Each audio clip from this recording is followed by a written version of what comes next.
Ada yang tanya saya, mana lebih baik simpan di dalam tabung haji ataupun simpan emas?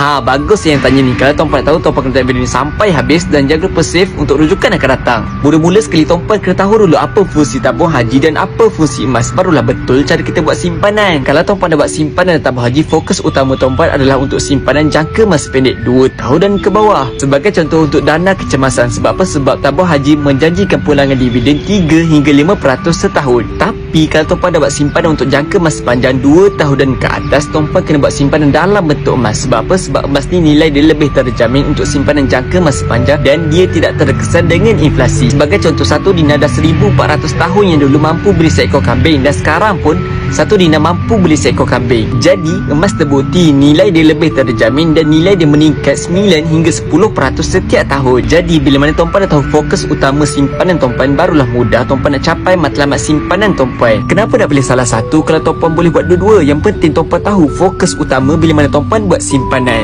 Jadi untuk tuan-puan nak mulakan simpanan emas, boleh kontak saja nombor di bio saya untuk saya bantu simpanan emas tuan-puan. So, dah bersatu? Cek komen. Jangan lupa follow.